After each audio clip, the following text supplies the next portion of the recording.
Good morning, everyone, and welcome to the Ninja Chickens channel. My name is Maria. This is a fibery related podcast all about knitting and spinning, natural dyeing, eco printing, and occasional homesteading and homeschooling involved. It is June 28th, Wednesday morning. I'm coming to you a little bit late because of some craziness that happened this weekend, and I'll tell you about that towards the end. It's about 10 a.m. this morning, and I'm wearing a heavy shawl. In June in North Carolina, it should not be chilly enough to wear a shawl, but it's been chilly this past week in the mornings, which has been really lovely. I like to get outside first thing in the morning and walk around the gardens, and just see what's blooming, what's coming up. Right now, what's coming up, and I decided to change my angle a little bit so you could see this sunflower behind me. We have a little rock patio that we put in really just a few months ago. We had some extra rock from building a wall that we did around part of the house, and this extra rock had been sitting around for a long time. So we built a little patio, and somehow a sunflower seed got in there, and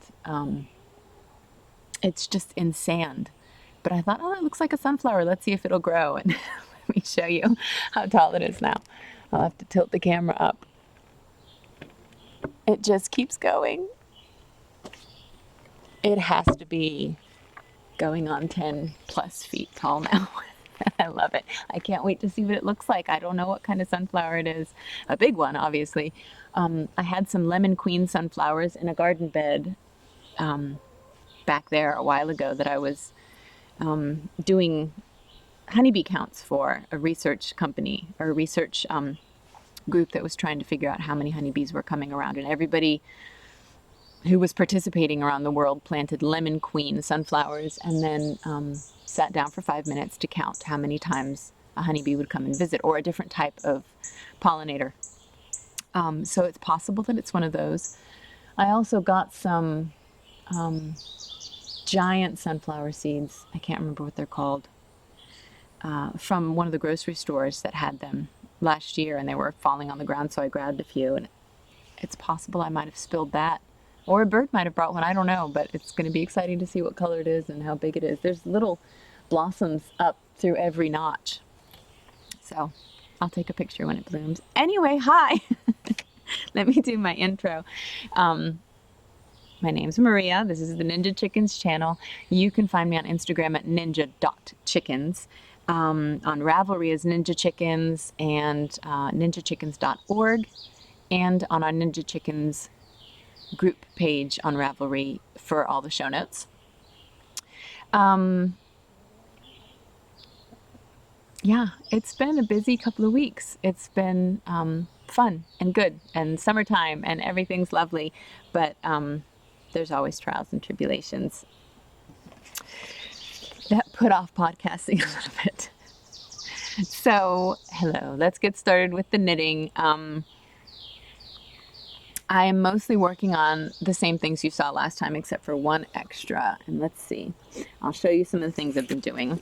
Last episode, I showed you the Chard Shawl by Romy Hill, and I've been doing a lot of work on that. It's really simple. It's just basically garter back and forth with some short rows, and so it's easy to do while you're watching movies and such. So this is the progress I've made. Let me see if I can get myself untangled.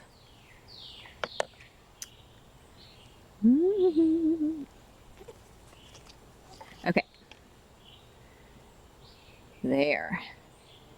Check that out. Isn't that beautiful? So I don't know how many more repeats I've got. I'm on the second ball of yarn. This pattern only calls for one skein, but I decided to use two and make it bigger because I like big shawls. How many of you just got that song in your head? You know which song I'm talking about. I like big shawls and I cannot lie. Anyway, so yeah, that I'm using another Crafty Girls yarn. It's a specifically dyed yarn that has short repeat sections, so you can do those short row sections to create the little shard. And I love it. I think it's going to be really pretty. It may end up being a holiday gift for someone, so we'll see. It's kind of nice thinking about putting away holiday gifts in the middle of June. My next one is the Mother Dye Shawl. Hap. H-A-P. It keeps sounding like I'm saying hat. It's a hap, which is a big blanket, basically. And this one is by Kate Davies, and I've really not gotten very far on it. I have this much.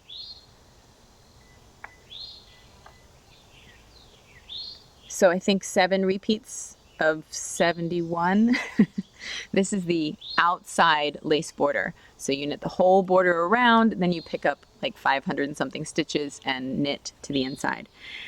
It's super soft and I'm enjoying it, but it's every single, you know, every row is lace. So I have to concentrate, and I've not had the brain power to do a lot of concentrating lately. Next, I'll tell you what I'm wearing in a sec. Oh, next is what I cast on recently. So I've been doing a lot of eco printing. It's kind of my obsession right now, even more than knitting, is putting all this plant material on paper or fabric and seeing what comes of it. So, I'm cold. I want it around my neck. So I decided, I've been eco printing sock blanks is one of the things I've been eco printing, and I decided to go ahead and cast some on so I can show you what they look like. So this was one full sock blank, and I cut it in 2. I cut it in half. So there's that. There's hydrangea. That brown is hydrangea. The yellow in the background is black walnut, and that dark blue purple is scabiosa, or what else is it called?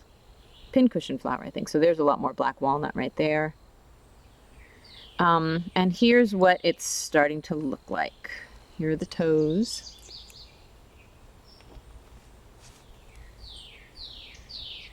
So you can see I'm just starting to get into blue a little bit on this one. Here's the backs. It's real simple so far, but once I hit that, really, that blue, it's going to start having some nice pops of color, some speckles. So yeah, it's been a lot of fun. I love how these knit up. I've only knit one so far, one sock blank with my own naturally dyed or eco-printed stuff. So I'm excited to see how these turn out. And I'll put in, a little later, I'll put in a bunch more pictures of some of the dyeing that I've been doing and show you some of that. But that it's just going to be a vanilla sock, straight up all the way through, cast on 56 stitches, and I will probably do a German short row heel with a little extra flap to deepen the heel a little. So those are the 3 things I'm working on along with a pattern that I'm knitting up of my own, a design of my own. Nothing extremely new. Oh, a bug just fell in my tea, and a daddy long legs just walked by on the table. In case you were wondering. So what I'm wearing, first I'm wearing my Jermaine and Brett 2016 shirt. It's business time. I don't know if you guys have ever seen the show Flight of the Conchords, but it's a hysterically silly, goofy show about these 2 guys who are musicians from New Zealand, who I think they call themselves the 5th most popular New Zealand folk rock band, something like that. They're just goofballs. The show is hysterical, and they break into song in the middle of the show all the time. I think it's been off for a while. I think they just had their 10th anniversary from the first show, but one of their songs is called It's Business Time, or Business Time, and if you haven't heard the song, you should look it up on YouTube. It's a pretty silly song. And honestly, I'm in my pajamas. That's what I'm wearing. It's not just a shirt. I'm wearing my pajamas because if I can be wearing my pajamas at 10 a.m., I will be. But this is my Drecken design. It was one of my first big patterns that I put out. It's brioche in the center and then lace on the sides. Don't ask why I decided to mix these 2. It took me months to figure this all out and get it right, but I really like it. And the main design was done in dragonfly fibers, and then I decided to do it in this, which was all white except for the brioche, which was I used a brown contrast color. But I did it all in white, and then I naturally dyed it after I knit it. I put it down on the ground, and then I sprayed on a bunch of different colors. So the blue is indigo, the yellow, I think that was weld. The purple is logwood, and then kind of the pink red in the center is madder. And I'll put some pictures in to show you the process. It was a lot of fun. And I figured if it didn't come out great, it would still probably be pretty, and I love how it turned out. And this yarn is more of a sport or even a DK weight when it called originally for a fingering. So it came out a lot thicker and squishier. So it's warmer than the original design, which I also like. So let's see. Let me tell you a little bit about the eco printing I've been doing. The gardens are bursting right now.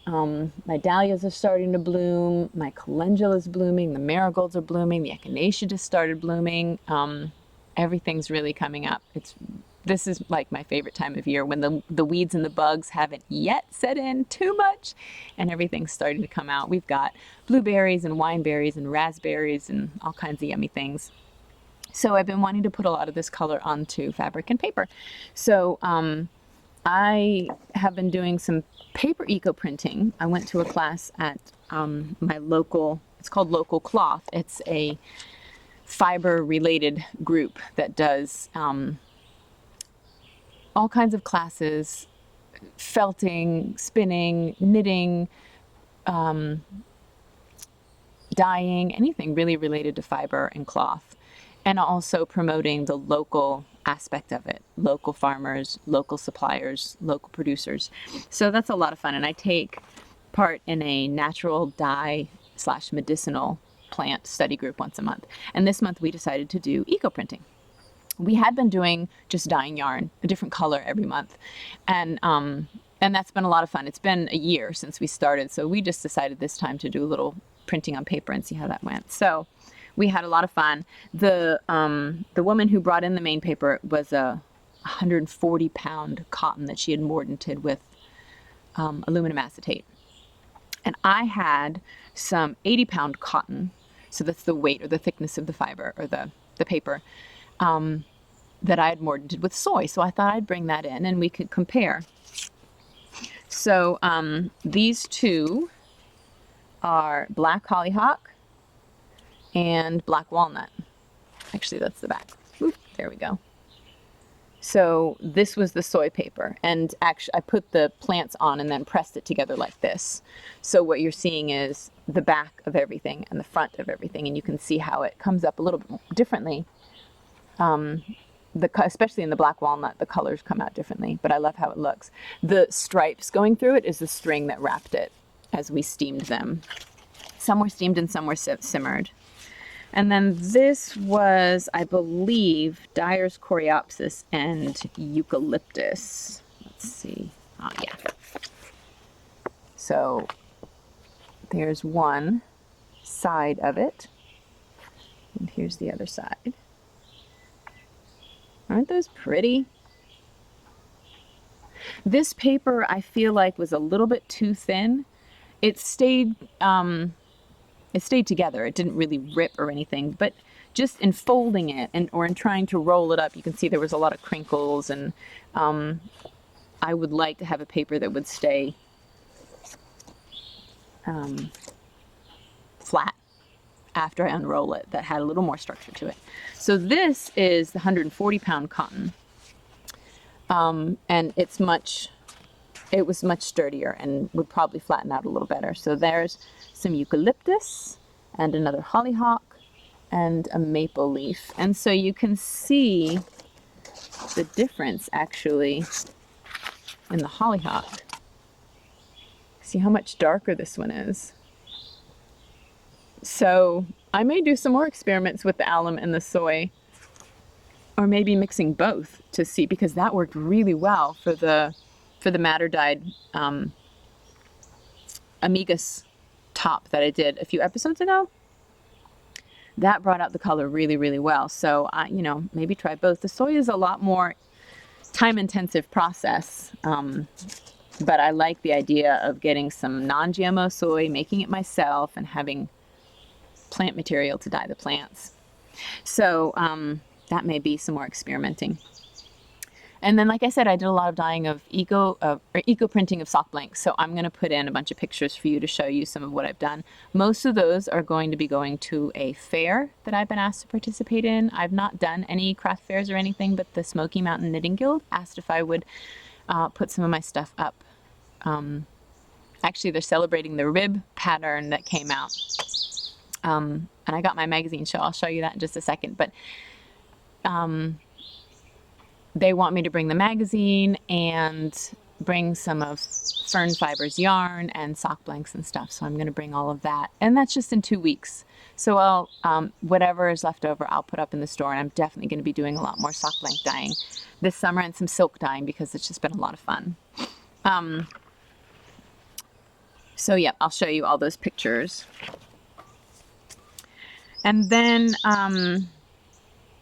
like I said, I got my rib magazine. There's my name right there. Yay! It's a really nice magazine. Aside from all the gorgeous patterns that are in here, the stories, the recipe that they always have in the back for a cocktail, it's just a sturdy magazine. Like, it's printed on heavy paper. It's gonna last. So there's some really gorgeous patterns in here. I want to show you one of my favorites that I may knit for Toby. The rigging pullover. Let's see if I can get it into the sun where it shows up better. There we go. Isn't that gorgeous? I'm not a huge fan of cables, because I like to knit really fast and cables make me slow down. But man, that's pretty. It's just a pretty design. And that one is by Fiona Ellis. And then check this out. Look at this cool pattern. It's mine. I love it. It looks so nice. They did a great job with the photography. So yeah, if you haven't gotten it yet, you should check it out. It's a magazine of knitwear for men. So if you have men you knit for, or you know of men who knit, it's just a really nice magazine. I did a giveaway on Instagram, and I started it last Friday and was planning on podcasting on Friday, and just didn't get around to it. Well, okay, I'll tell you what happened. So, Friday there was a lot of driving around.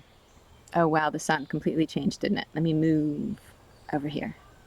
It's coming through this one little tiny spot in the trees, so hopefully that'll change soon. There was a lot of driving around because Kaya's birthday, her 14th birthday, was on Saturday. So I was just doing some preparations and stuff for her birthday and didn't get a chance to sit down. I thought, oh, I'll do it on Sunday, no big deal. Saturday we had a really fun time. I took her and her girlfriends out to downtown Asheville, and we went to one of those, they're called breakout rooms or escape rooms, where you're put in a room with clues and codes and things to try and figure out the answer to a question. Ours, for example, was a casino room, and we were trying to find the alias of a spy who had gone missing, 007 who'd gone missing. So we were trying to find his alias and a map to get us out of there. And we had so much fun. And we did a really, I'd say for me and for teenagers, we did a really good job. We were sliding the final map into its position, and I had read 3 of the 6 code numbers to type into the keypad to get us out of the door when the time ran out. So if we had had 5 seconds more, we would have gotten out of there. So our game master came in. She's like, oh, you guys are so close. Do you want to just type in the code anyway? So she let us type in the code, and the light went off, and we were able to get out of the door. It was a lot of fun. And then we all went out to lunch, and then we went to a retro arcade that had a bunch of old-timey games like Galaga and Pac-Man and Donkey Kong and all those arcade games, and a bunch of pinball machines, and we stayed there and played for 2 or 3 hours. And then we came home and had a grilled out and made cinnamon buns for the girls and just had a really nice time together. She has a really sweet group of friends. And so it was a really nice birthday. At one point during the breakout room, Kaya had tripped and fallen on her elbows, and it didn't seem like a really big deal until later when she was kind of holding holding it towards her because it was hurting her a little bit. And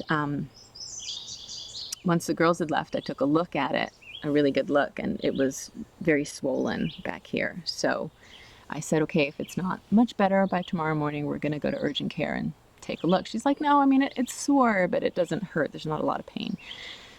So Sunday morning, we went to the urgent care and had them take a look and take an x-ray. And by the x-ray, they couldn't tell a lot except that there was some blood in the joint, which to them means there's a fracture.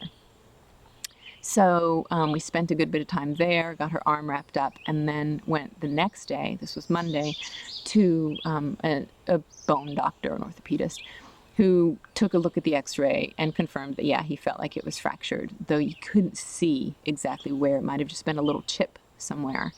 Because of the blood, that's an indication that there is a fracture somewhere. So she's now got in a plaster cast, a temporary plaster cast, hopefully just for a week, and then they'll take it off and reevaluate. He says if it is fractured, it's minor, and it didn't look like it had gone into her growth plate, which is in kids the area where all the growth happens, and if that fractures, it might need surgery. So luckily, that looks like it's not too bad, but what a birthday present. Poor thing. She's doing really well with it. And we've actually enjoyed just sitting around and trying to take it a little bit easy, eating extra milkshakes and chocolate and watching movies. So that was good. And then actually 30 minutes before we were supposed to leave for urgent care, I went to feed the chickens and check on them and found that one of my favorite chickens was ill. So I brought her in and tried to help with herbs and other stuff, but she was far past and ended up dying the next day. And I don't know why. And it seems like whenever my chickens get ill, that's how they go. I don't know why they die. Like if they have, if they're egg bound or if they have worms or other things going on, I can tell. But she felt like she had no meat on her bones. Every couple of months, I'll grab each chicken and I'll look in their beaks and I'll squeeze their bellies and I'll just, feel them up and see how they feel, how they look, make sure they're nice and healthy. And the last time I checked, she seemed fine. It was about time for a checkup, and she was just sick. She was 5 years old, but that's not really that old for chickens. So, okay, I've adjusted a little bit to see if that will help with the sunshine. It's funny because there's a full forest of trees right there, and one little spot where the sun's coming through, and that happens to be the spot that's hitting here right now. But did you just see Cookie Dough? He and the other kitties are sitting over there by the edge of the pond. They watch for frogs and snakes, and sometimes come over and say hello. So anyway, we were on some acquisitions. I told you about the Rib magazine, and the next thing is that I am wanting to learn how to crochet. I've done just a little bit, but I really want to learn better so I can do one of those granny stripe blankets. I know that a lot of people are into those memory blankets or using all your fingering weight yarn scraps to make a blanket, and I don't really have a lot of fingering weight yarn scraps, not enough to make a blanket anyway. But when I saw the Attic 24 Designs, I believe is the name on Ravelry, she's done a lot of crochet blanket designs, and I love them. They're really beautiful. So I decided I needed a crochet hook. So I got one for worsted weight to start, because I do have some worsted weight scraps, and I thought it might be easier to learn the stitching with a larger weight yarn. And this was by Morgan's Maine on Etsy. Isn't that gorgeous? I wanted something hand carved, handmade. And so I grabbed this one partly because the price was really good, but also because I liked that it had a little amethyst in the top. And I'd ordered, I think, Cocobolo wood, but this was a different kind of wood, and it's been dyed. I don't know if you can see how purple that is, but it's really pretty.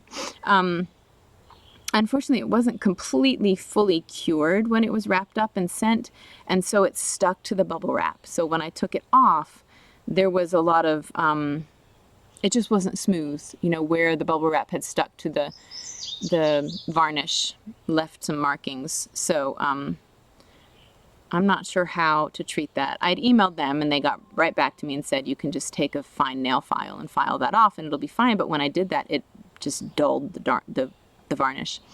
It's still in great condition. There's nothing wrong with it to use it, but I might file that down and put on a second coat of varnish just so it's even, but it's beautiful. I really love it. I'm excited to learn how to use it. And I like this collection that I'm building of handcrafted things. I like that they all have meaning and a story behind them. And I don't know. I mean, there's nothing wrong with going to a box store and getting something if that's what you need or that's what you can afford, or, you know, I just like having that I'm building, you know, with the nosapin and this and the pottery mugs and other handcrafted goodies from people that I know or have gotten to know around the world. It's really cool. So speaking of getting things from people around the world, I know in one of the steek-along sweaters that I did, I showed you I had gotten some buttons from Remembrance's Pottery on Etsy. And I just fell in love with her birch mugs that she makes. So the last time we chatted, I asked if I could get one of those the next time she made them. And here it is. Doesn't that look like a birch tree? Isn't it gorgeous? So she doesn't spin her mugs, she hand builds them. So this is the seam where she's pressed it together, which I think is super cool. Isn't that beautiful? I really like it. And it's a nice size too. So that's from Remembrance's Pottery, and along with that she sent me 2 little birch buttons.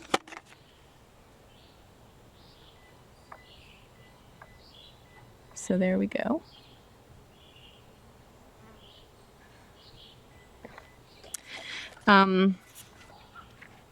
Another acquisition that I got from, let me get her last name right, Victoria Zakanowicz.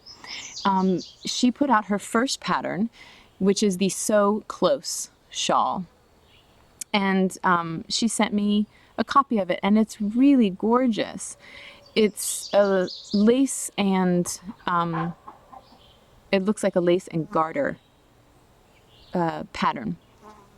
But you use a solid color and a speckled or variegated color, and I love the way it pops around the lace. So if you haven't, I'll put up a picture for you so you can see it, but if you haven't taken a look at it, you should go to Ravelry and check it out. It's called So Close by Victoria Zakanowicz. So thank you, Victoria. I really appreciate that. And then there's been a lot of acquisitions over the last couple of weeks, but I want to highlight some of them because they're really cool, and not all of them are about buying things. It's just things that I want to share with you. I was contacted by a woman named Wife Isante, who is in the Northeast states, and she's a rug maker, and we were chatting about getting a fleece, a full fleece to make a rug with. She, I guess, weaves it in a way so that it seems like you have a felted rug, or a pelt rug, but it's from the fleece, so the animal isn't harmed. So I was trying to help her find someone who might have something large enough that she could work with. And we chatted about herbs a bit, and she said that she has eleuthero, which is kind of I think it's called Siberian ginseng. It's another herb that's similar to ginseng. It has the properties of adaptogenic. A big hawk just flew by the sky. Sorry, I was making sure it wasn't going to come over towards the chickens. Anyway, it's an adaptogen. It's something that helps with stress levels, something that helps kind of helps you adapt. And I've always used the roots. Well, she uses the leaves and the blossoms as a tea, and so I looked that up. It acts similarly, and she offered to send me some. I thought, yeah, that'd be really nice to try. I'd love that. Well, she didn't just send me some. She sent me this. A whole bag full. Look at how massive this is. So it's not Mountain Rose mint tea. She just used this bag, but the whole bag is completely full of it. So I've been enjoying this. It's tasty. She had said she thought it was a little bitter, and there is a little bit of bitterness to it, but I actually really like it. I think my body could use more bitter instead of all the sweet that I always crave. But that was a really sweet treat.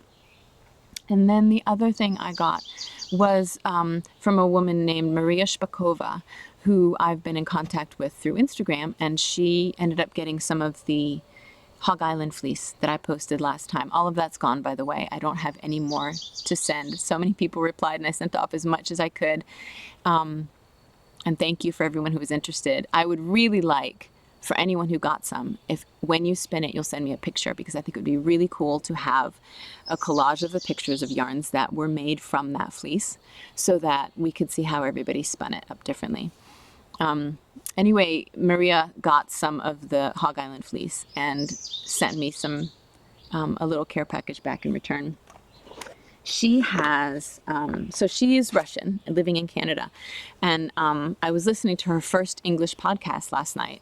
She has a Russian podcast, but she started doing one in English, and was talking about how she was a lawyer by the time she was 20 or 21. She has a really interesting history, so you should check it out if you can. I'll put a link to it. I can't remember it's Dill something. I'll put a link to it so you can find it. But she also has a natural skincare cosmetics business, and likes herbs. So we had that connection there also. So she sent me some Russian yarn, which was really cool. I have no idea how to pronounce it, but it's really beautiful. It's a white lace, so there's a lot I can do with this. I have to look up some patterns and see. I've not knit much with lace at all. Of course, I can hold it double, and I was thinking that might be the way to go, is hold it double and then maybe even do some natural dyeing over it. She also sent some different herbal teas. She sent me some red basil and then 2 different types of fermented fireweed, one from the Optina monastery in Russia. So how cool is that? It's just little baggies of herbs, but I love that this comes from Russia, that I'm getting to experience herbs from people around the world. That just makes me happy. And then she said that her family gathers herbs for a tea every year, and that they put together a recipe that they get to enjoy, I guess, through the fall and winter. And she sent me some of that also. Let me read some of what's in it. It has linden, several kinds of mint, thyme, currant and raspberry leaves, melissa, which is lemon balm, St. John's wort, calendula, and it's delicious. It's really light and lovely. And then she put it in a little bag that she made. How sweet is that? So on the inside, maybe you can see some of the tea in there. Isn't that yummy? It smells delicious. And then she sent me soap from her skincare line. I haven't opened it yet. Oh, Dillfield. I think it's Dillfield podcast, but again, I'll link it. Neem and tea tree soap. So I'm going to open this later. Thank you so much, Maria. This stuff is beautiful and I absolutely love it. And I'm sharing this stuff with you because it makes me happy to get to know people who have similar interests around the world and to share things with them that we enjoy. So I'm really appreciating the herbs and the handcrafted goodies that we can share. So that is it for my acquisitions. I wanted to mention that I had been contacted a few weeks back by a man named Peter Gregg, who is a doctor at the University of St. Thomas in Minnesota. And his wife is a podcast watcher, knitting podcast watcher. And he is doing some research on knitting podcasts, specifically why people watch them and what brings them back and what makes you connect. So in my last podcast, in episode 12, and probably in this one, as well as in the Ravelry group, there is a link to his research, to the survey he's conducting. So if any of you are interested, it'll take maybe 20 or 30 minutes to go through the survey, and then you get entered into I believe it's 2 drawings for a $25 and a $50 gift certificate to Etsy. I might be wrong about those details, but I know that there are some drawings in the end for those who participate, and all of those details are in the Ravelry group. So if you're interested in taking part in that research about why you watch the knitting podcasts that you watch, it's in the Ninja Chickens Ravelry group, and probably will be in the down bar. Not the down bar, sorry, in the comments of this episode as well as episode 12. So check that out. I checked him out and made sure he was legit, and he is. So so hopefully one of you guys will, some of you guys will take part, and maybe one of you will win.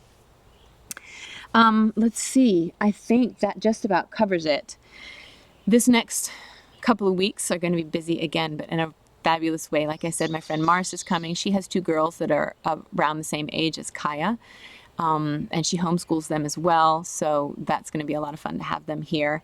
We're going to go to the Firefly Gathering, which is a primitive skills gathering that's right near my house. It's 4 days of things like make your own shoes, herbal medicine, how to climb trees, how to set up traps, fly fishing, just all kinds of stuff.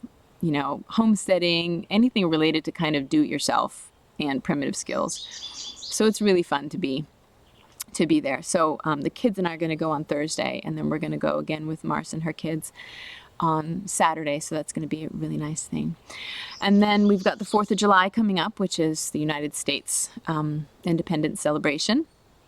We don't usually do a whole lot for that. I love watching fireworks, which is what we usually do on the 4th of July. But none of us are really huge fans of big crowds or loud noises. So we will often just get sparklers and little fireworks and have fun in our backyard. So I think that's about it. I hope you guys have an amazing next couple of weeks, and that you do lots of fabulous knitting, and that you are enjoying your summer or winter if you're in the Southern Hemisphere. And I want to thank you for coming out and listening. Again, if you've been before, or sticking with me this whole time if this is your first time. As many of you know, if you hit subscribe, you will get a notification when the next podcast comes out if you enjoy it. And I really appreciate it. Have a great couple of weeks, and we'll see you soon.